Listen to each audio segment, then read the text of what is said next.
I think they cover this game. I do. And we're going to break it more down with who our guest is today, every single Wednesday. I mean, come on. Does he really need any introduction? I mean, this dude is just the best in the business. And by the way, check out his stuff. Detroit Lions on Sports Illustrated. Read his articles. Doc is quick. Pumps out like 20, 30 articles a day. He's a sicko. And he's joining the show. And this is brought to you guys by BetUS, the one, the only, the Doc. What up, John? How you doing? What's up, fellas? But let's give the disclaimer. All views expressed by John Maakaron do not necessarily reflect those of Crunch Time Sports, their sponsors. Let me do the talking and you do the interpreting. It's all for your entertainment, fellas. What's going on? I'm excited. 5-1 Detroit Lions, baby. It's trade talk season. A lot of shit to talk about. What's going on, fellas? Felt like I just entered a Rob Dyrdek's Fantasy Factory show at the beginning. Yeah, like, everything's done by professionals. I know Doc's got like his own disclaimer now when he joined. Like, I think that's fair, Doc. Well, hey, Doc, I got to ask you. All right, and we'll get to the trade rumors. We'll get to, obviously, the weekend coming up. I want to ask you about the Vikings game. Your reaction to that game. Hell of a game, Doc, on the road, undefeated team. They took care of business. What'd you think of the win? And then I'll just follow that up with the real question I do want to ask you. What'd you think of this defensive line, Doc, without Aiden Hutchinson? I need a keep it 100, Doc, evaluation of the game and in that defensive line. What do you think? No doubt. First and foremost, spiced Arnold Palmer to quench the thirst.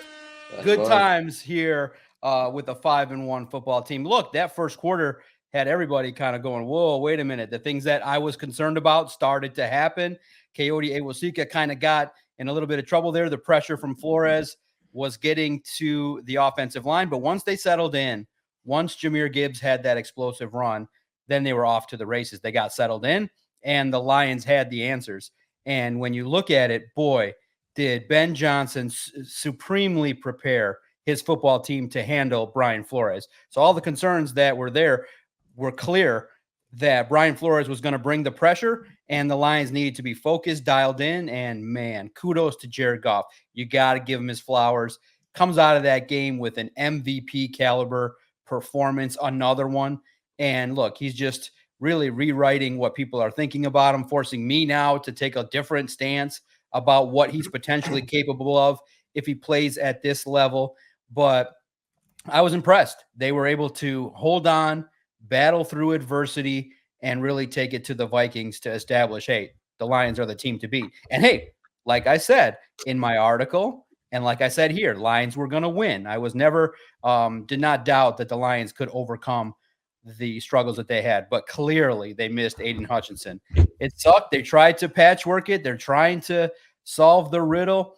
But look, when you hear the stat that Aiden Hutchinson can get 15 pressures by himself and the Lions barely got to that collectively, that's a concern, because going forward, you're going to need to address that. But, hey, they're going to try some new answers with Isaiah Thomas kind of getting into the mix now and more pressures. But the crazy part is, can the Lions sustain blitzing over 50% like they did last week? That was crazy to see the defense just bringing the pressure to that degree, but they just weren't able to get home.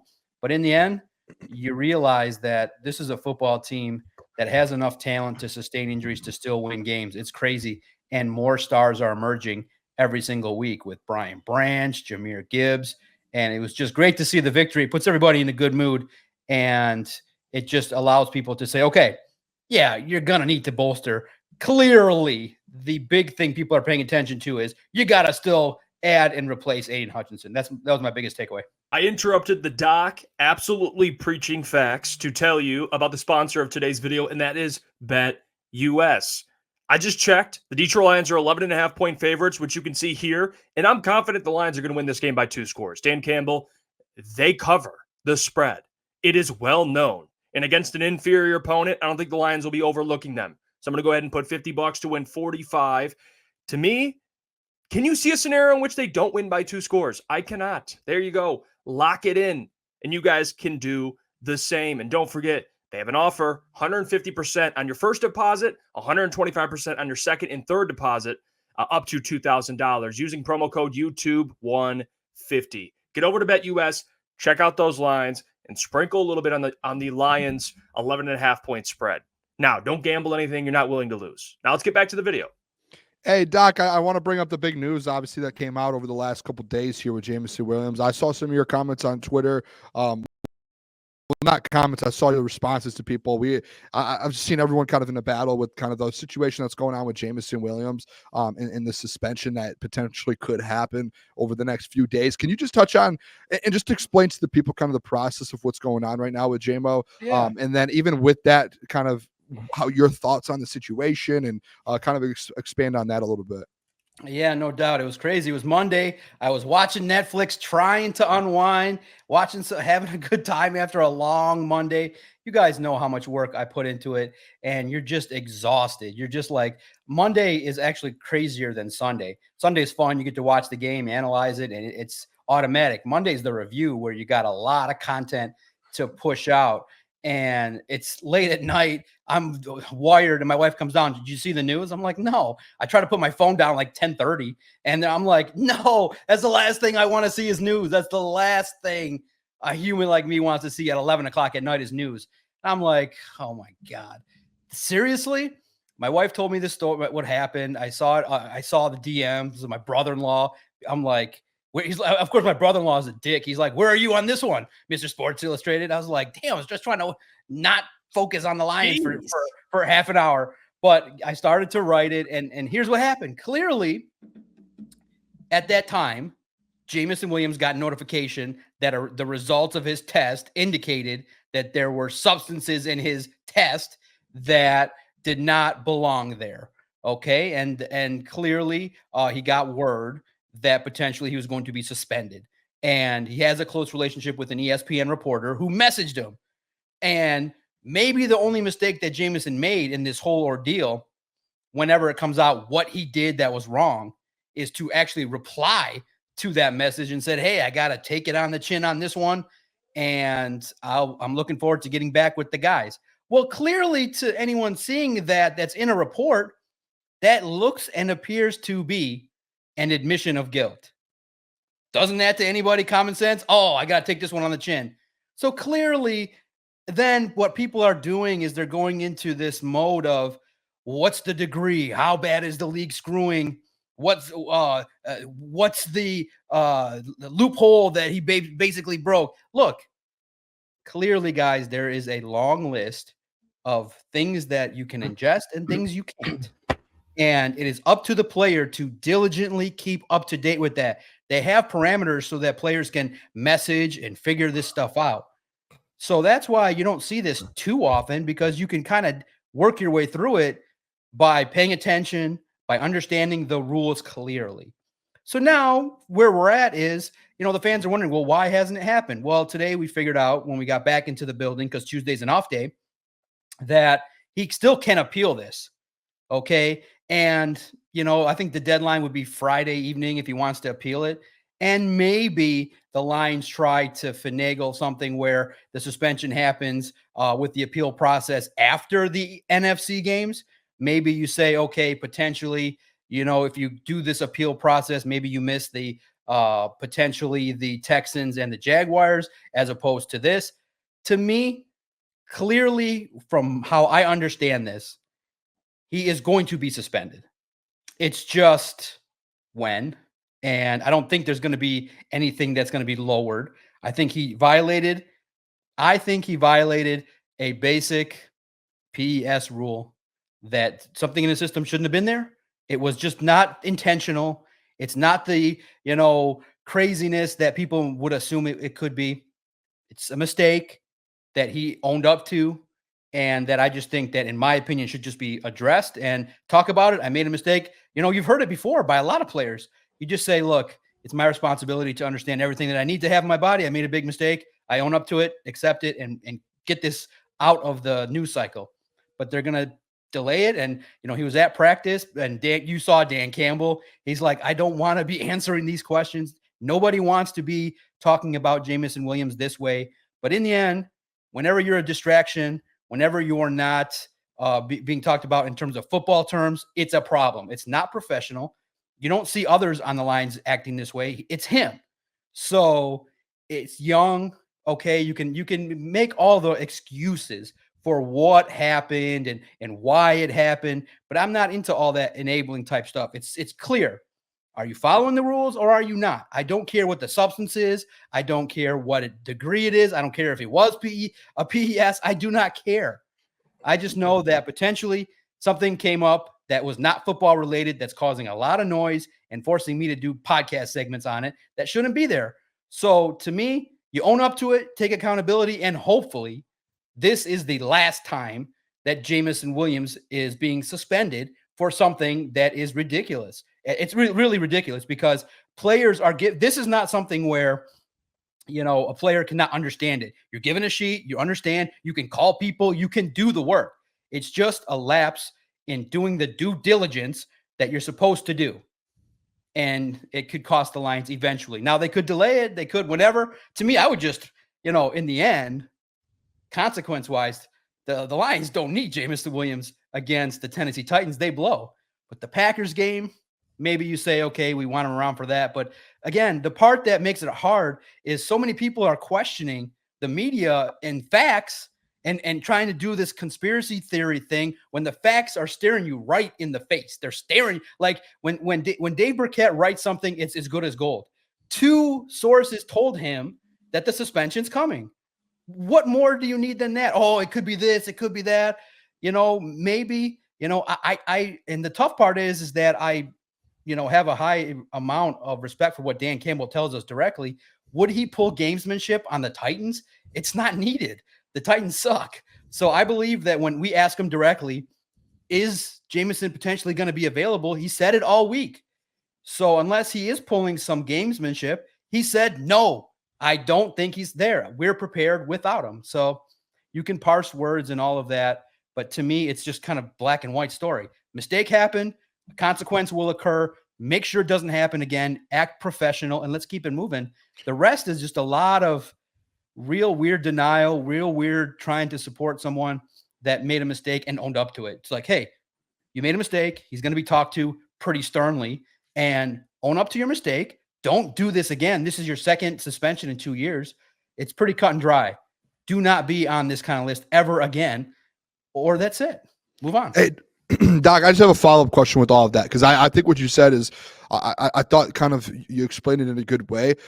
You being in the building and kind of all the reporters and stuff, do you guys get a sense at all, or like for players, like going about the process of whether he had prescriptions and whatever it was, they're all taught this, correct? Like, was it, like, this is something that's well known, and I'm sure they have people in the building, correct, that are helping them through this. Because I know, like, even in college at the NCAA, at the level like I was at, like when it was with grades or different things, there was, or even with supplements, like you had to take it to your strength coach, you had to take it to trainers, things like that, or prescriptions, because the NCAA tested once a month, and you had to be able to, hey, if something came up, here we have this. Is it? I'm sure the Lions, this doesn't happen a lot here in Detroit, does it? Or is this just kind of like the first time that it's happened since you've been covering the team? Yeah, you look at it, you see suspensions across the league. You've seen these type of things before, but the gambling one was just as egregious. You sit in a symposium, you understand it. Now, yeah, you can debate that maybe the letter of the law, the intent could have been adapted differently because he didn't bet on football, but it was a rule that he violated. This one's the same. That it's about due diligence. It's about focusing 100% on these things, especially if you're taking medicines, or especially if you're taking something that you're prescribed. You got to make sure, you got to double and triple check that these things are allowed to be ingested. It is your job, especially at the level that you're getting paid. You got to make sure you mind your P's and Q's, because everything can be viewed under a microscope, and you don't know what an organization is going to think, because you're talking potentially millions of dollars. Now, I don't think it's going to cost him down the road in terms of dollars. They're going to pick up his 5th-year option. It would be wise. He's going to ball out. He's got pure natural skill. It's just one of those things where you're creating noise and a perception that you're not as detailed off the field as you are on the field. And that's also part of the job of being a professional is, and I said this on the latest Lone Wolves podcast, your job as a professional, as you get compensation at a very high rate, is to be the utmost professional on the field and off the field. And as people are investing in you, you have to do your due diligence and not get suspended. I mean, it's Tim. He's basically the only player of the core that we're talking about in this light. And so he just got to step it up, and it is time to mature more. He's maturing, but still not to the degree in which you got to say, hey, I can trust the guy. And kind of the caveat to that, when you look at now, okay, no Jamison Williams, but now going into just the Tennessee Titans week, we kind of talked about it earlier on, and we all gave our opinions. Who do you think is going to benefit the most as far as this is still going to be lead offense with or without Jamison Williams? Now, who do you think steps up, even from Tim Patrick to Jahmyr Gibbs? Who do you think really steps up while J-Mo could be out? Yeah, Dan Campbell said Allen Robinson could shoulder quite a bit. To me, look, I'm not concerned at all in terms of the offense. I think the offense is purring at such a high rate. I think that they're the ability to answer what a defense can give. They've seen this coordinator's work before with the work that he's done with basically Baltimore's defense. So they've seen it before. So to me, I think I like the opportunities that Khalif Raymond could have in this offense and Tim Patrick. So I think that when you look at it, there's also an opportunity for Sam Laporta to have a get-right game. I think you just got to avoid Justin Simmons, make sure that Landry doesn't get too much pressure in the backfield, and you handle business. I just think that I'm really liking the progression of Tim Patrick. I just think that his sure-handedness is very much reliable. I think that he's becoming that glue guy that, Jared Goff can trust. Khalif Raymond, when his dance in the end zone was great, I thought that him getting an opportunity the last couple of weeks to kind of get a little bit more involved will handle it. And Dan Campbell rattled off the names. I mean, the offense is great. And I just think, too, and maybe another opportunity for Jahmyr Gibbs to have another explosive run. So the offense is going to be just fine this week. We'll do our due diligence to see, can the Lions go toe-to-toe with the Packers on the road? But you don't got to worry about that. I just think this game's going to be comfortable. I don't know if it's going to be a pure blowout. It's tough, but I do think the Lions will be able to score at will. And what a great opportunity after a win against the Vikings. And the Titans are making trades, and they're moving on from pieces. And I think people were joking around that they'd rather see Will Levis back there than Rudolph. But I think that the Lions are going to have a nice professional afternoon against the Titans. It's going to be fun. Hopefully over by halftime. Yeah, and Doc, you just talked about him, and Dan Campbell talking about him. Allen Robinson, obviously with J-Mo being gone, what kind of role do you expect for him to kind of jump into this game against the Tennessee Titans, and obviously the next game as well if J-Mo is going to be out? Yeah, no doubt. I think it's great. My co-host on the Lone Wolves podcast, Christian, really has been trying to get more run for Allen Robinson. Look, he's a true pro. I think he'll be open. Look, I'm curious too about Isaiah Williams. I think that it'll be great to see if I think Dan Campbell said they'll bring him up as well. I'm curious to see, do they give him a little bit of run? Allen Robinson's a pro. He understands everything that goes on. And I think maybe he'll have a couple targets. He'll have an opportunity to kind of get his feet under him and get after it a little bit. I think that, when you look at Allen Robinson, it's so crazy because everybody kind of wants to see the Allen Robinson of old, and it just hasn't been there. I've talked about this with you guys. I just thought that when it didn't hit with Stafford, I thought that was really interesting. Like, why didn't that hit? But he's just a true pro. I think he's, one of those guys that maybe is more there for being in the locker room to kind of just be a glue guy and teach and give experience for defenses and other stuff than more on the field. But now he's going to have an opportunity to get out there, make some plays, and we'll see. I think he'll be targeted. He'll have an opportunity, and we'll see him kind of maybe now put up some stats. I don't think it's going to be tremendous, maybe 2 catches, 30 yards or things like that. I want to see in an offense like this, put the ball in your star's hand. So it's Gibbs, Montgomery, St. Brown, and Laporta. Go with those 4, and then the rest can be split up amongst the other guys, as you've kind of seen. And you just need maybe a deep target to them if you set up the run early and you have an open look. So we'll see how it plays out. But Allen Robinson's unique because everybody wants to see him do well. It just hasn't been there the past couple of years. Well, Doc, we had some heartbreaking news earlier this week. Very just tragic news. I got respect for people that want to remain with the same franchise. Okay, I do. The Dirks of the world or the Kobes of the world, but not when it doesn't fit my narrative, Doc. I'm selfish. I want talent. And Max Crosby has, the nerve to go on his podcast and say, reiterate that he wants to stay a Raider And, you know, he joked about seeing all the jersey swaps and the fans tagging him and everything. We tried to listen to you, Doc. We fought hard. I'm putting out content, Doc. Give me your thoughts on just this trade deadline, kind of how it's going for the Lions, the Max Crosby stuff, the Myles Garrett stuff, just your thoughts on the Max Crosby stuff essentially being dead. Whoa. Is it dead, Doc? Is it dead? Whoa. Wait a minute. First and foremost, I do want to give credit. I never thought in a million years someone would create a YouTube page called Where's Doc's Missing Hair. Actually, boys, it's crazy. I started thinning out at 23. So I'm shocked. I never had the full head of hair, maybe as a teenager, but I've always been follically challenged. I've made my way through life so far. No. So I'm thankful that they have caps that kind of hide what's going on and, you know, better on camera than in real life. So thank you. That's really funny. That's really flattering. Okay, guys, did you not read the work that got nationally heralded, that got put out? It went big. And I think it was in the time frame, maybe Friday or Saturday, I put it out there. That go read it.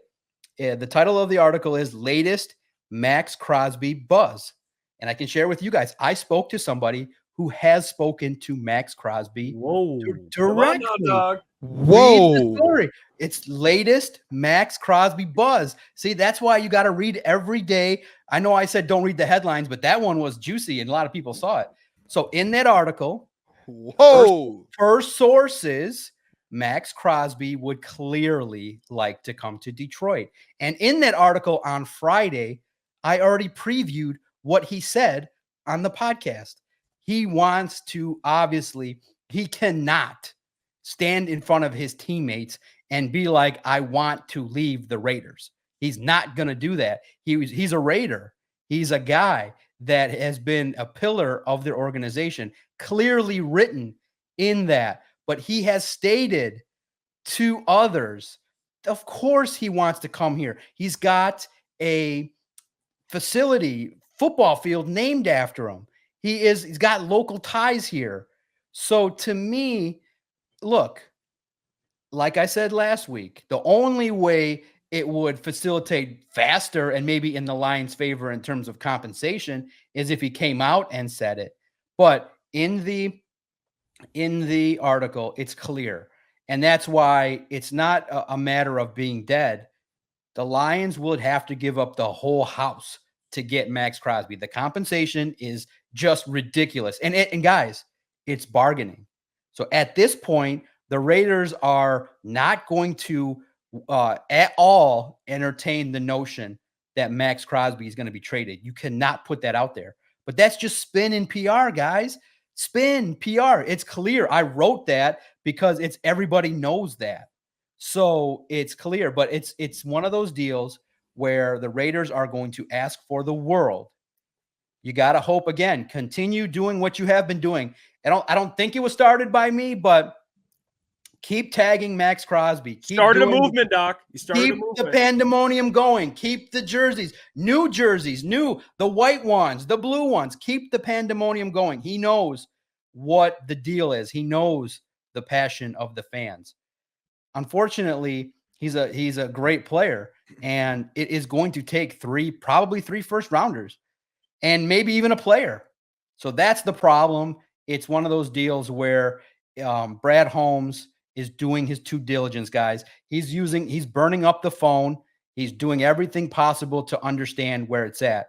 But right now, the negotiating ploy is not anywhere near a team's favor. Again, you just need the Raiders to get their ass kicked. You need it to kind of appear clearly that it's going nowhere. And look, Max Crosby is probably never going to come out and say, I want to be traded. But if a team makes the world offer, you have to listen because it could set off your organization for a long period of time. Now, with all of that said, that was the buzz on Friday. Of course, he's going to come out on his podcast and try to settle the noise because he's got to walk in a building every day and everybody's side-eyeing him like, what's going on? But in the end, do I believe Max Crosby will be a Lion? No, I don't believe that because the Raiders are going to ask for the whole house, the whole world. You just need the Lions to make the offer and get someone, whether it be me or somebody, just tell someone, hey, we made an offer, 2 picks and a second, first and a fourth, whatever. We offered this, and they said no. Make sure that the fan base knows you tried. If you don't try, it's going to upset a lot of people, because he's the guy that not only could unlock your defense now, him with Aiden next year, you could potentially win 2 Super Bowls with that defensive line, with where they're at. But it's not dead. It's not dead at all. It's currently at the point where the Raiders have all the control, and you need the leverage kind of to swing a little bit in someone else's favor down the road. So keep up, guys. Make sure you visit Lions on SI, and we have sources that are close to Max Crosby. And it was great to write. It was great to get some information on what was going on. And it was clear. I mean, it was pretty clear. I mean, Max Crosby, it would never, ever in a day, if a trade were to happen, he would have the biggest smile, and he would come here full force, ready to dominate and be what he is. But his podcast is great. His co-hosts are hilarious. And it was just joy just thinking, man, the fans of Detroit blew up his phone to the degree that he called it a revolution and pandemonium. So just enjoy the ride, and let's see what happens. But yeah, the odds are low, but it's not zero. The odds are low, but it's not zero. Hey, Doc, real quick, Boone. What happened with you and Valeni? I heard Valeni brought up an article of yours, Doc. Can you confirm that was the article? That was the article. So here's the fun part.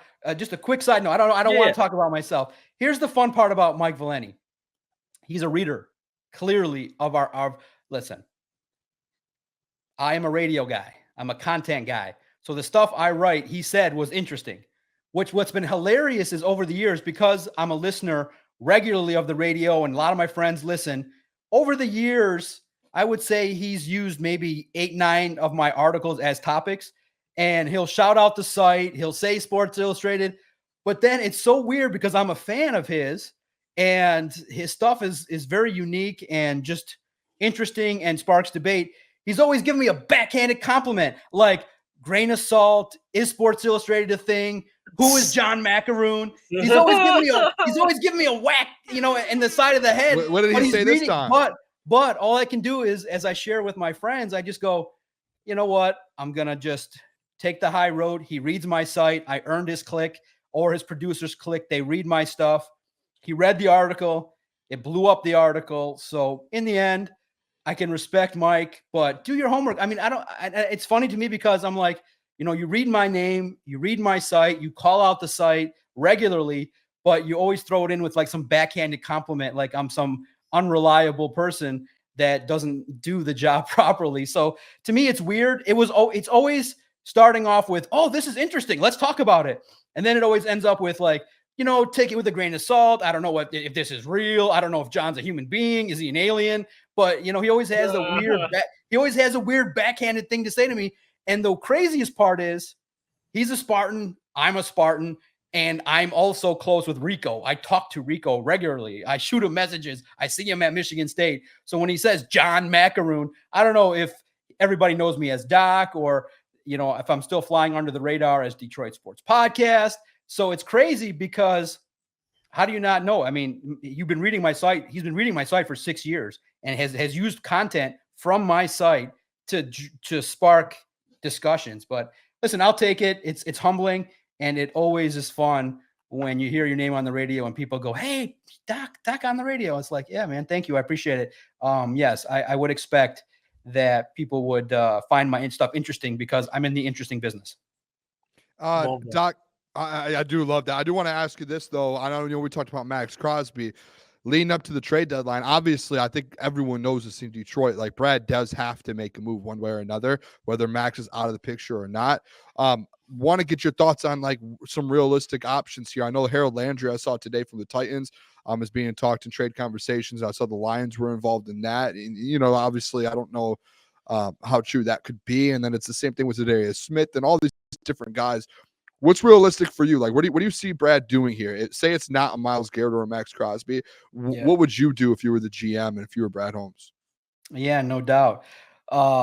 It's fun because I'm not bold about one take that I threw out there on a podcast. It kind of flew under the radar, and I didn't highlight it, so it's good.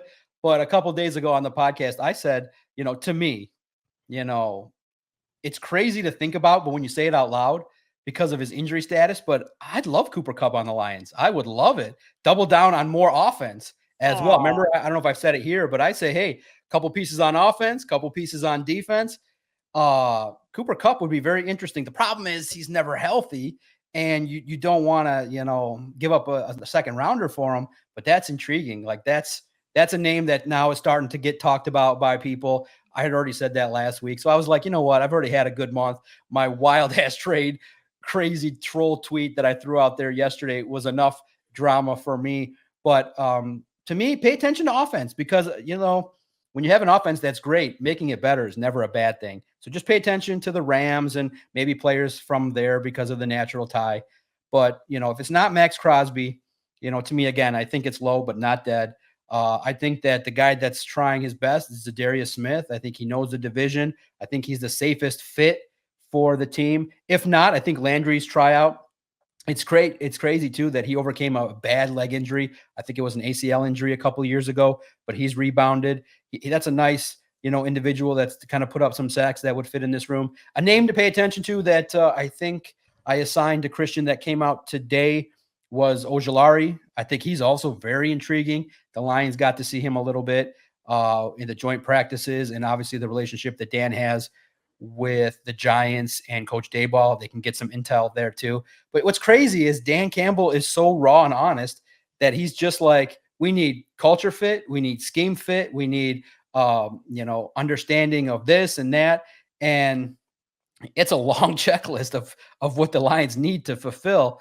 There's a couple guys out there that do it, but guys, here's what you're kind of hearing too. And there's a lot of good information out there too, that makes sense. The reason why you can't maybe also consider a Myles Garrett or a Max Crosby in the negative camp is they're potentially lined up to give Aiden Hutchinson $40 million a year. That's a lot. That's a lot of cash to give that man, and he's well earned it. I mean, every dollar that he potentially could earn, he's already got 7.5 sacks, and I think I read that even after last week, he still leads the league in pressures after missing a game. Those are sick numbers, and the Lions, once they realize that he's going to come back fully healthy, they realize they can get this guy for 10 years and be one of the greats. So that's gonna put a dent, especially when you still got more guys to pay, like a Joseph and a Brian Branch. So the splash makes it kind of tough because, yes, the Lions sit with plus 30 million or so in the cap right now, but that dwindles pretty fast, and you got more to come. So that's why the home run, maybe we can put that to bed. But I'm hoping it's a surprise. But to me, the leader in the clubhouse is Zadarius Smith. That's the name everyone's talking about. Followed by Landry, followed by Ojulari, followed by Uche, and you go down the road. But first and foremost, let's see how Isaiah Thomas does, and maybe he'll make it so that the Lions, maybe have to rethink things. And Doc, let's just say the Lions don't make a move on the defensive line. You brought up possibility of an offensive trade. Say that happens, and the Detroit Lions, the Brad Holmes, do not make a move on the defensive line. Do you believe that this team can win the Super Bowl? Not make the Super Bowl, because I made the case yesterday. I think they're a team that can make the Super Bowl when it comes down to winning it. I don't think they can do it without a true pass rush. What is your opinion on if they do not make a move at the trade deadline? Man, it's tough. It would depend on how they're playing. I look at it like the heart rate factor. My heart would explode watching the Super Bowl without another defensive lineman. I think everybody would panic. And you look at the Ravens, man, they're legit. Lamar has already torched you before. He has the answers to Aaron Glenn. He's a freak of nature. Derrick Henry, is he going to get to that game healthy? And my God, he's a monster at 30 years old doing his thing. You realize, okay, they got 2 tight ends, and the tight ends have been giving Lions problems in the past with Likely and Andrews now picking up. Of course, Mark Andrews gets a couple touchdowns the last couple weeks as I cut him in every fantasy league. That's probably why he picked it up. But I realize I like the Ravens. I like the Texans a little bit more than the Lions in terms of their ability to win. But that doesn't mean, in the end, I do think that, in talking to Dave Burkett on a podcast, which you guys can go see, he said that Brad Holmes is willing to F the picks, but he just maybe doesn't believe this is the year to do it. If you really think about it, next year as well, has the potential to be just an unbelievably stellar year with another draft class, another free agent, 2 all-world safeties, the experience of Ennis Rakestraw and Terrion Arnold. I mean, my God, you look at what they're doing now. Next year, you probably could load up with 3-4 guys in the F the picks model. So to me, I think they get there. Again, my season prediction was they get there and lose. I can't wait to see how the Lions play against Houston. Of course, which was really ironic to me, too. I want to say this real fast and apologize if I'm long-winded. I did an article, pros and cons of Lions signing. I wrote it, Devin White. And the media, they like to joke around a little bit. A couple guys were like, Devin White, he has no, come on, John, show more restraint. I said, that article did great. That was, I put some effort into that. And really, in the end, I said, no, he probably doesn't fit. And then who gets him due to injury? The Texans. So it kind of felt like a little bit of vindication, like, hey, he's not like totally out of the question, but he's just not a scheme fit. He just doesn't fit, but he's a name. And if you're injury depleted like the Texans are, they went and got him. So I'm curious to see. And look, I know everyone's like, oh, the Chiefs got a guy and the Texans got a guy and people are making trades. The Lions are desperate, but they're not that desperate. The Chiefs are desperate. They lost 2 of their receivers. They need some help. The Texans are down a couple guys. So the Lions still have 3-4 replacements for Aiden Hutchinson that they want to evaluate. So the Lions are desperate, but not as desperate as the teams making the trades. So guys, do not say that Brad Holmes is sitting on his hands or listen, I'm aware Brad Holmes is using that phone to find out stuff, okay, and to find out good stuff. So it's just, he knows the information. If you think he needs to know it, he knows it, okay? Trust me, I've talked to the man. I talked to people that have talked to the man. The man is all world as a GM. And we're not talking about a lack of due diligence. We're talking about, are you willing to do it or are you not? And it's simple as that. And you can make the argument when he defends himself that I don't want to give up 3 first-round picks. I can turn those 3 guys into maybe 3 Super Bowls.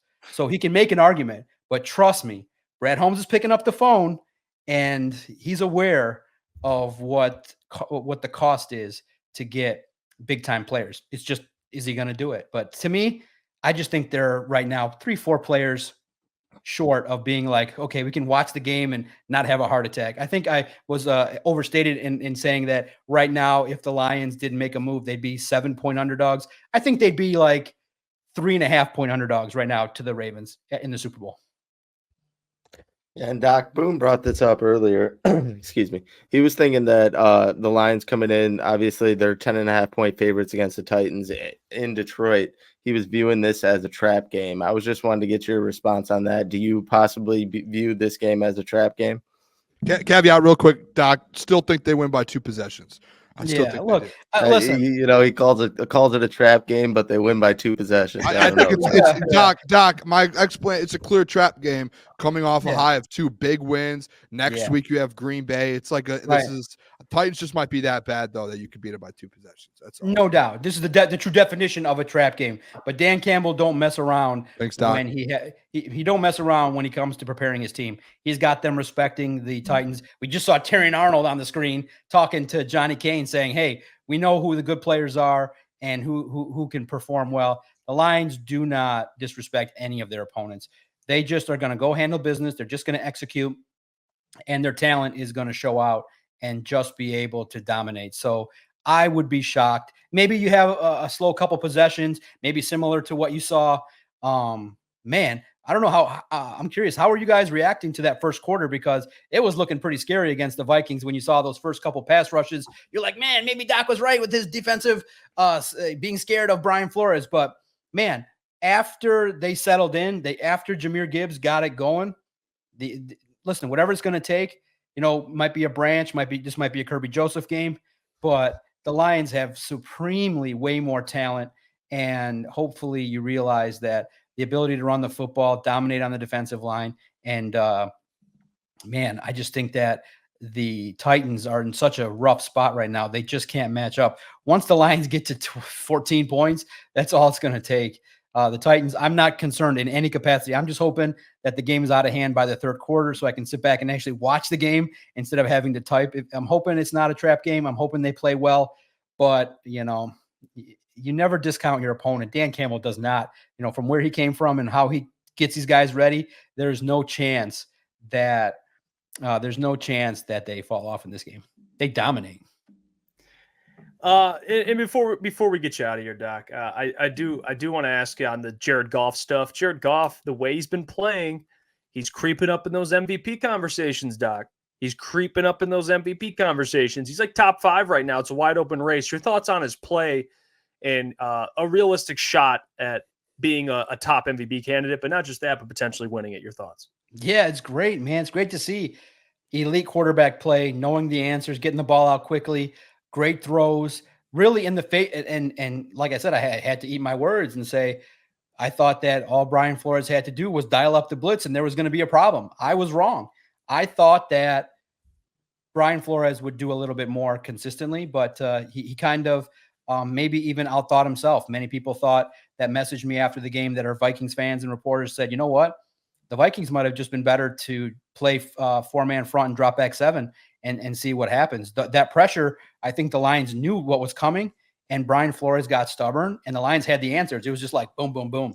And Jared Goff put on a masterclass in that first half and just handled business. The chemistry with Amon-Ra was great to see a touchdown. I thought Khalif Raymond's touchdown was great. I mean, you literally can enjoy that game where Khalif Raymond puts the defender on the ground. It was great. Jahmyr Gibbs finally gets that explosive touchdown. Look, the problem is Jared Goff will be talked about as the MVP, but I don't know if he's got the national buzz, because he's so low key, so down to earth. You know what I mean? Just like, 5-minute interviews, boom, in and out, just kind of gives the cliche answers. I think that Lamar Jackson has a little bit more pizzazz in his game. And I just think that for whatever reason, the national media are going to gravitate towards Mahomes as he's all world and running down the sideline for 30 yards, and Lamar Jackson. So to me, he's in the conversation. That's all you can ask for. So the awards are great, but to me, let's just enjoy this quarterback play and what he's doing.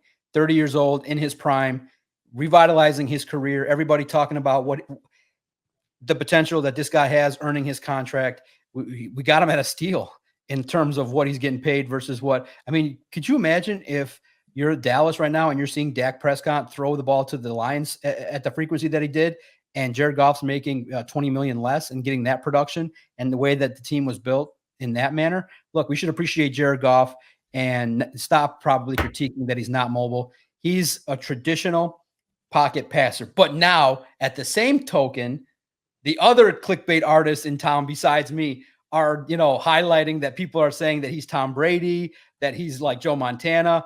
Let's pump the brakes. You do need the ring in a team sport. You still do need the ring to kind of get into that conversation in the biggest of big games. But remember, I've always said you can win a lot of football games with Jared Goff in the regular season. Crunch time, Final Four, down to the 2 best teams. That's when you need that MVP caliber performance. And the first time he got into the dance, Bill Belichick ran a train on him. So this second time, if he gets there, I think he'll cash in. Doc, I want to ask the train. It was like Bill Belichick had him. He knew every move. He basically had Jared Goff in that Rams offense in a tizzy to the point that they had no clue what they were doing. Doc, I want to ask you here, one player that's been talked about a lot, and I saw the Kay Adams show, and Kay Adams had said that potentially the best player in football right now is Brian Branch. I just want to get your thoughts on how he's playing right now, and it's like, is this something that he's just going to keep getting better? He's probably the best safety in the NFL. He's only in year 2, and it feels like he's only going to get better from here. What are your thoughts on this whole Brian Branch kind of resurgence here? Yeah, man, it's been great to see. Brian Branch, again, as we also can tie in the fact that this is Michigan State week, still burns that I got to watch Nick Saban coach the Spartans when I was there. And when he asked for more control, the cheap Michigan State Spartans. Now, I'm biased. I would like to think that he would have turned State into Alabama, but what would have happened was he would have won a natty and then he would have went to the NFL, and it would have sucked. It would have hurt. But he had the Spartans this close to national relevancy. We had Nick Saban. I watched Nick Saban coach football when I was in college. And I told the guys that. I tell Brian Branch all the time, I'm like, the Spartans had your guy. We had the chance. They just wouldn't give him the money. They wouldn't give him the control.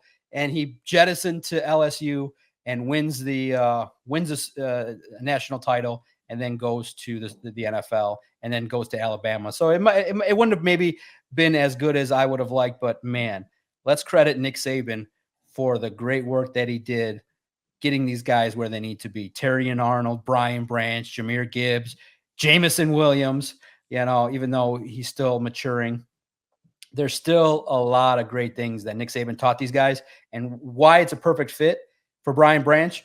Aaron Glenn is hard on him. Like, hey, every play you make a mistake, this is where you need to be. And Brian Branch embraces it. He said publicly, I think on the Amon-Ra podcast, hey, that's the guy that's had the most influence on me. I want to be coached hard. He looks out for me. He wants me to be the best player. And in a short time, one quick adjustment to play safety, and he's one of the best in the league. Kirby Joseph, one of the best in the league. And you realize, hey, it's an opportunity for him to highlight his skills. He can play free, doesn't have to be as physical in terms of, playing nickel is crazy. I think friends don't let friends play cornerback. They definitely shouldn't let them play nickel. That's tough, man. You got to be stout in the run and against the pass. That position's crazy. But that safety, you can roam, and it's just crazy that all his interceptions are like flying through the air, reading the football, reading his keys, and knowing where he's got to be. It's just been a pleasure to see his development. And you know what's been great too is that when he felt the sting of not being drafted in the first round, he was told, guys, that 80% likelihood he was going to be in the first round. So he sits there in Detroit and doesn't get his name called. And if you watch the podcast with Amon-Ra, dude was going to cry right then and there. Like, you could see just how devastated he was that he wasn't perceived as one of the best 32 players in the draft. That's what you needed. That's the luck that will be told in the story when the Lions win the Super Bowl, that they had Amon-Ra, who knew he was talented, but went in the fourth round. You know how fucking crazy that sounds, that Amon-Ra St. Brown's a fourth round receiver?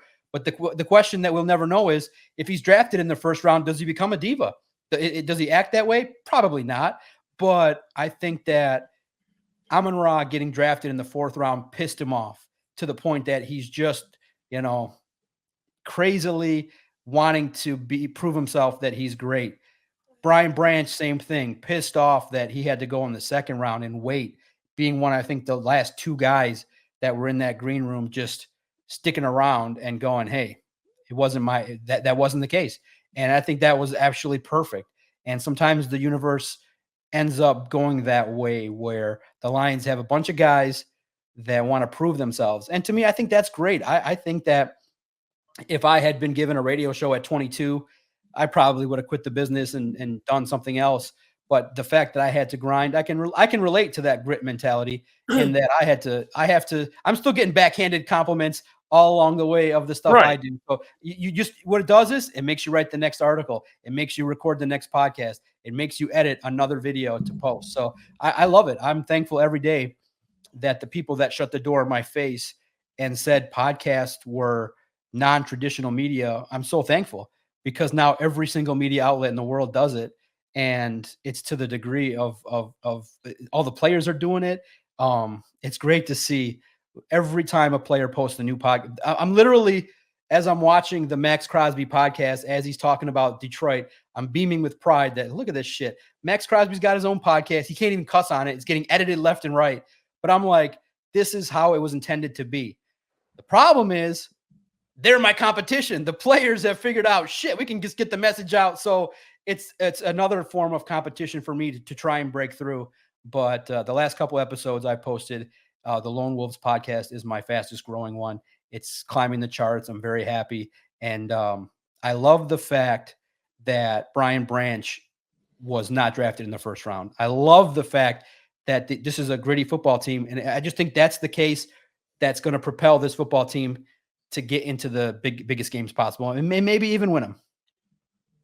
Doc, we got some 2-member questions that I want to throw at you. First one, Steve says, Doc, should the Stafford to Minnesota rumors be taken with a grain of salt? Well, a lot of wizard. Oh my God, this is hilarious. Oh my God, this is hilarious.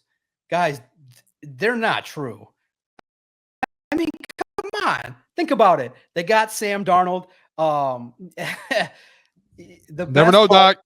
Listen, they're not true. Guys, please think about it Wizard from hat. this perspective. Never know. Listen, I want to say this.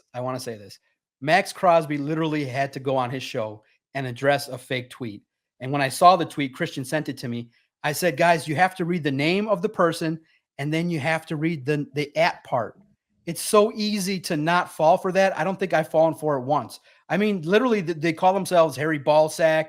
Whatever these guys are putting out that is fake is so easy to detect, because here's the thing, okay? And here's the secret.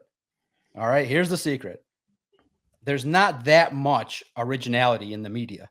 All right, so if you type in Stafford trade rumors, look for ESPN, look for Pro Football Talk, look for SI. If 4 or 5 different sites are writing the same thing, then you believe it. Twitter is, again, and that's why maybe I've taken to it and not burnt out from it, is I clown around on there more than anybody. I treat it as, like, literally I said, hey guys, be careful of fake rumors. And then I put, I'm hearing Stafford to the Bears as I'm clowning around. I clown around on there. That was my thesis to start the Twitter page, was, can a clown just clown around on there and not get canceled? So to me, I do not believe the Stafford to Minnesota rumors in any capacity. Stafford is great for the Los Angeles Rams.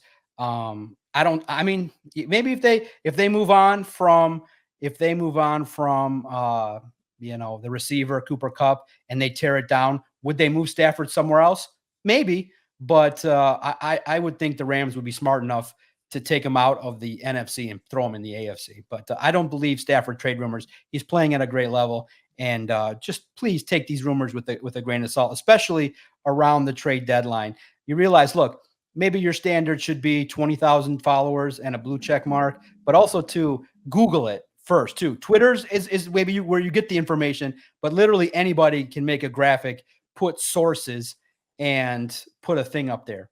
And it'll get traction. It's crazy. But sites like Dove Kleiman, NFL Rums, those are not legit sources. Go to SI, trusted source. Go to ESPN. Go to the biggest sites possible. Pro Football Talk. They will have the best situations that you can find this information. And look, this is the best time of year. Rumors drive engagement. I get it. But that one seems far-fetched, especially with how Darnold's been playing. Last question. J-Rod says, who on our team is trade options, and who is the number one must-have, Doc? Who on our team is a trade option? Meaning someone that the Lions could move on from? Yeah, anyone that comes off immediately to your mind? Oh, man, that's tough. I see a lot of Hendon Hooker involved in trades, Doc. Yeah, and I'm the one throwing that out there for fun. But no, I don't see the Lions. I don't see the Lions selling. I think they like their pieces. I think that, the Lions practice squad is one in which teams will look to in case of emergencies. But the Lions have a good team, man.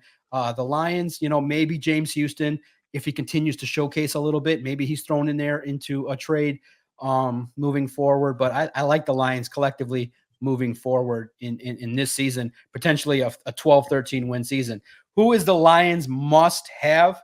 It's got to be a defensive lineman, right? It's got to be somebody that can come in and pressure the quarterback. Any of the names that you're hearing are great. The Lions must have, to me, I think the best option probably is Zadarius Smith in terms of fit and culture and fitting all the boxes. But if you're asking who's going to make my life better, I could treat all you guys to dinner multiple times. If the Lions get Max Crosby, you're going to talk about the biggest wave of positivity, the biggest wave of engagement of all time, because of the potential of Max Crosby, Aiden Hutchinson, ticket sales, a Detroit guy in Max Crosby coming home, dominating. I think the number one must-have is Max Crosby, because he's box office. He fits everything. He literally is a Detroit Lion playing for the Raiders. And I just would love that for Detroit. Who wouldn't? And so that's why I know everybody is realistic and understands that it's not probably likely to happen, but you should continue. Tag Max, tag the Raiders now. Let's just start with that. Tag the Raiders. Say you don't need them. You're going to lose with Max. You haven't won with them. Tag the Raiders too. Let's take it to the next level. Tag the Raiders and let them know you can get your weak ass franchise off the ground with picks. So move away from being the lowly Raiders, the last place Raiders, and restart your franchise with draft picks that the Lions would happily give you for Max Crosby. Just take 2 of them instead of the 3. Lighten up a little bit. Lighten up on your friends in the NFL and use some of those picks for good. But Hutch and Crosby, I mean, literally, it's a perfect marriage. And guys, Hutch and Crosby with more draft picks and more free agents, you're talking now you're talking sustained success, Chiefs level. Now we're talking 2 Super Bowls. Now we're talking let's party one year and dominate the next year. So it's so close, but it's so far because it's the Raiders have all the leverage in the world. So, but guys, at the same token, I don't think it's a disaster to get somebody that's a little bit lesser of a name. This football team is 5-1, dealing with injuries, dealing with young, immature players, dealing with a bunch of stuff. Guys, in the past, this would be 0-6. We can sit back, enjoy winning football with chaos. That is crazy with the Detroit Lions. It makes you smile. It makes you drink and toast and have a good time. I was talking to you guys. Did the Pistons end up winning? Did they win the game? No, they definitely lost that game, Doc. Oh, I have. Okay, I got to post that. I created it beforehand. I figured as much, 3-quarter team, but I'll figure out what happened in the end. I want to be a Pistons fan too, but they just kick you in the nuts every single time when you just want to support them. I think God put me on this show today so that I didn't have to watch them in the 4th quarter, because I would have probably I would have broke something game 1. I want to cheer for the Pistons, but of course a 4th quarter collapse. But I got. I'm with you, Doc. Okay, guys. Now, okay, and you guys are friends, so clearly, when you see me post stuff, a lot of times my thesis was, if I think it, just throw it out there. Now, I understand it would take more to land Max Crosby. But let's say now, realistically, from my realistic brain and not me just throwing out something stupid to see what people are going to say at me. If the Raiders said 2 first-rounders, Jameson Williams, you get Max Crosby, do you do it? No.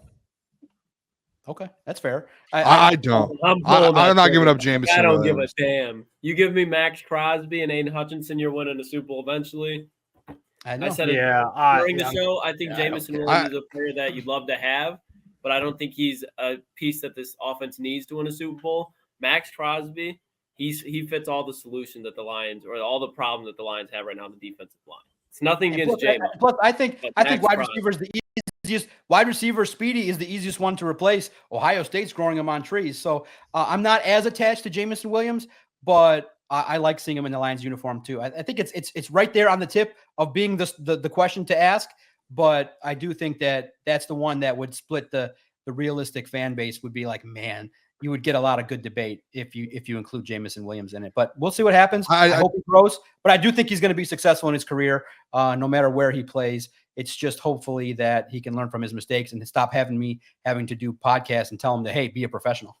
I think too with that trade, like at least for me, I think it's easy to say like, oh, do that. Max Crosby's going to make your defense look that good.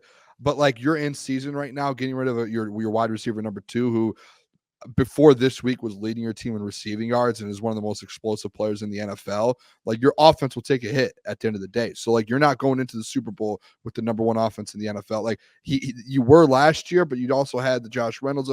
Like, maybe Ben could still pull that off, but I still think J-Mo has an impact making this the number 1 offense in the NFL by a mile. Like, with the last 3 weeks, J-Mo had an impact in all of those games one way or another. I think you could, if that offer came around, I would say no, and I would go offer for Zadarius Smith, or I'd go offer for, I would go offer for someone else, but I wouldn't give up J-Mo. The last game, the Lions won an NFC division matchup on the road with J-Mo 1 catch -4 yards. Irrelevant. So yeah, but he wasn't irrelevant though. That's to me. He wasn't irrelevant. He takes a lot away from the defense. His deep threat, the way he blocks. Like, he's still a presence on the football field, whether he's not getting the ball or not. Like I think it was just the way that the defense played them that it opened up things in the short game over outside of the Jameson Williams long game. Like they took that away, and they made us beat them a different way, and we did it. And then teams are going to try and take away the short game of the Amon-Ra St. Browns, and guess what? Now you have Jameson Williams over the top, and in that, like it's like a 1-2 thing. I think it's easy to say that, but I just think like JMO does have a big effect on the offensive side. It would change the nature of your offense. You would need to focus a little bit more on Jameer and David, but I think it would just be a little bit different because your defense would only give up 10 to 15 points. Your offense doesn't have to be that explosive. You just got to run the ball, control the clock. You win the football game 17-10 every single week, and that's championship. But it changes because like not like your offense isn't as explosive anymore. Like it changes your offense completely. It could change, Doc. Like you already are having success on offense. It could change where you take one of your best players away on offense, and it could affect your season. Like you're in mid-season to be like, hey, let's just snatch out one of the best players. Like I think it's very unrealistic, to be honest. I think that what I'm saying is that I think the Lions are good enough to scheme without Jameson Williams to win games. You have enough talent that in 1 year you could replace that deep threat option pretty fast. But 1 year, we're talking about if you're making the trade, it's for this year. Yeah, if you're making it this year, wait. You might as well just wait and get someone extra. Without giving up JMO. To me, if the Lions lost Jameson Williams to any reason for the rest of the year, I still think the offense would still average over 21 points and would not be as big a deal as opposed to the pass rush, in my opinion. I think that the offense is operating at such a high level with 6 guys that can do things that they can adapt and figure out ways to win games just with that offensive line in the run game. And then you could turn a lot of those maybe opportunities for Jameson Williams could go to ignite Jahmyr Gibbs. And you got Alvin Kamara, you got Jahmyr Gibbs in that mold. You just turn the offense into a little bit different mold in terms of having answers. So I don't think the book is closed if you don't have Jameson Williams. Yes, it's lovely. It does a lot of things. His blocking's great. It opens things up. It definitely makes life easier. But I think with an elite defense, to me, always until the Lions do it with a team like this, offensively built, defense wins championships. And I'd rather go into a game knowing that Max and Aiden Hutchinson down the road could crush an opposing quarterback and limit. Because remember, too, the Chiefs had the number 2, I think, the number 2 defense last year, and we're doing some things at a high level, not given enough credit. So to me, it's an interesting debate, but I disagree. I think that you could make do. But yeah, having Jameson Williams is definitely a bonus. Whew, it's definitely a bonus. Yeah, but I would not be opposed if they made the move. Maybe he's a pretty big part of the offense. I don't know if it's a bonus, but no, I agree with you. I'm gonna be honest. I agree with you. If you're talking 2 firsts and JMO, was that the thing? 2 firsts and JMO. Crazy. That's crazy. I mean, it's Max Crosby. Like he's Max Crosby. And I hate that because it's not fair to JMO because it's not even a realistic thing. But like we're talking about like one of the best players in the league. Like but anyway, it doesn't matter. Doc, we love you. Keep up the great work. Check out Doc's stuff. Sports Illustrated. And check out the podcast as well because he is absolutely crushing it. As always, it's brought to you guys by BetUS. Doc, we'll talk to you next week, my friend. Good luck over the weekend. Keep crushing. Yes. Go Lions. They defeat the Titans. My missing hair is because nobody's reading my stuff and giving me credibility, but that's okay. I will forge a path to keep people knowing who John Maakaron is. And part of it is showing up here every week and having fun with the chat. And I appreciate everybody out there. Thank you guys so much. I can't wait to talk to you guys next week. Hey, what's going on there? It's Jeff Iafrate. Appreciate you for finishing the video. You can check out one of the videos here suggested or show support by commenting, liking, and subscribing. And buy your merchandise, officialctsports.com.